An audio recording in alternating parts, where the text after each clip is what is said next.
It doesn't end when the pain stops. That's the lie almost everyone believes. Allah doesn't wait for your life to improve before ending a test. He ends the test first, and then watches what you do with the clarity. That's why so many people fail after being patient for years. Think about this carefully. You prayed, you waited, you cried in places no one saw. You broke and rebuilt yourself in silence. But what if the test already ended, and you're still begging Allah to remove something He already replaced?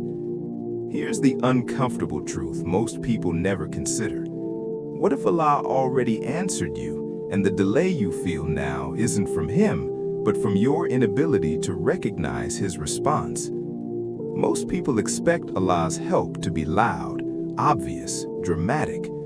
But Allah doesn't rush to impress your expectations.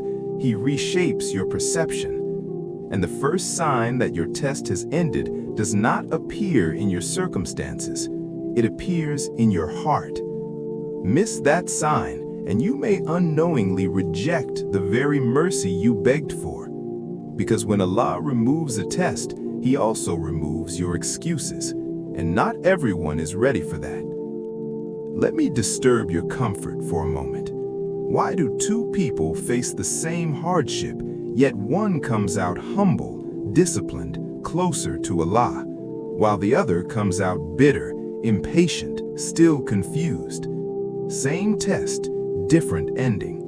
That alone should scare you. Allah does not end tests randomly. He ends them purposefully. And the first sign is subtle, so subtle that only the spiritually awake notice it. Here it is.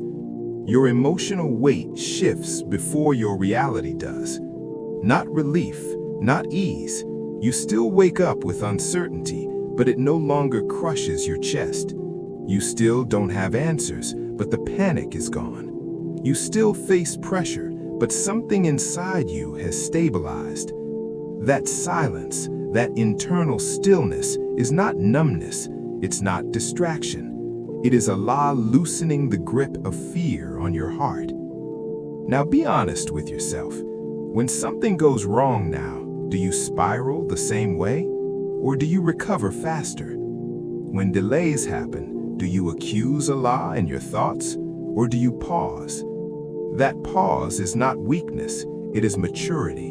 And maturity is expensive.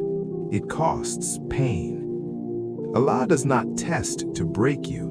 He tests to remove what cannot enter the next level with you. Your desperation, your emotional bargaining, your dependence on outcomes instead of trust. So when the test ends, Allah removes urgency from your heart before removing difficulty from your life. And that creates tension because the nafs hates unresolved endings. The nafs wants closure outside.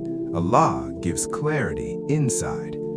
So you stand in a strange place, still tested externally, but no longer collapsing internally. This is not the end of the journey. This is the doorway. And this is where many people lose direction. Because the nafs doesn't disappear, it adapts. It whispers, if Allah accepted you, things would change faster. If this was over, you'd feel happier. If you passed, life would be easier. But guidance doesn't shout, it settles. Here's the deeper truth most people are never taught. When Allah ends your test, He gives you emotional independence from the outcome. You still care, but you are no longer controlled. You still desire, but you are no longer desperate. And that terrifies the nafs, because desperation was its leverage. Before, your worship was fueled by fear and urgency. Now, Allah asks for something harder: consistency without pressure, obedience without crisis, trust without guarantees. And many people resist this stage more than hardship. Why? Because suffering gave them an identity. Now, Allah removes that identity and asks them to stand without it. So let me ask you a question that requires honesty. If Allah returned your old life, the same pain, the same struggles, the same version of you, would you accept it? If the answer is yes, your attachment is still alive, and Allah knows. This is where people self-sabotage. They return to old habits, they recreate pain, they provoke chaos. Because peace feels unfamiliar, growth feels lonely, responsibility feels heavy. But listen carefully. Allah did not remove your anxiety so you could return to distraction. He removed it so you could worship Him without manipulation. No bargaining, no conditions, just clarity. And clarity is a trust. So the question is no longer, will Allah help me? The question is, what will I do now that He already has? Because once Allah ends a test, He does not wait.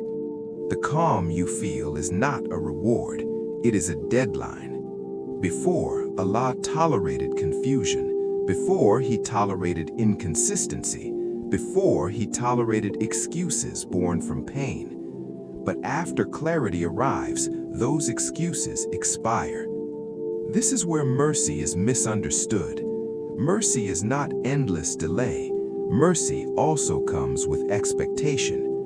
When Allah strengthens your heart, He expects movement. When He gives insight, He expects alignment. When He removes emotional chaos, He expects discipline.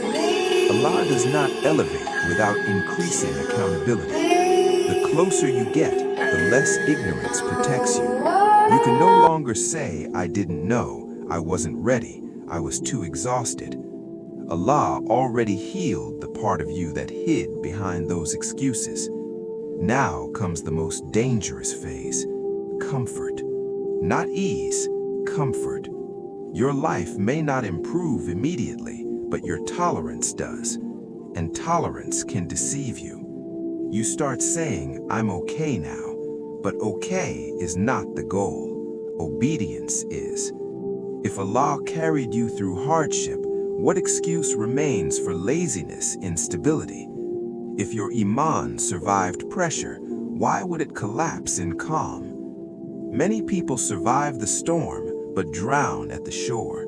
Because storms force dua, calm reveals intention. And Allah is watching closely in this phase. Not for tears, not for desperation, but for consistency. This is silent judgment. No pain to wake you, no crisis to warn you, just time passing. And time is never neutral. So what is required now? Not celebration, alignment. Not relief, commitment. When Allah ends your test, He hands you something heavier than hardship. Trust. Trust that you will act without being pushed. Trust that you will choose Allah even when nothing is forcing you to. Because being calm and distant is more dangerous than being broken and sincere. Allah did not remove fear from your heart so you could become casual with obedience. He removed it so you could worship Him without conditions. Allah already showed you the sign. What comes next is no longer about patience, it is about choice.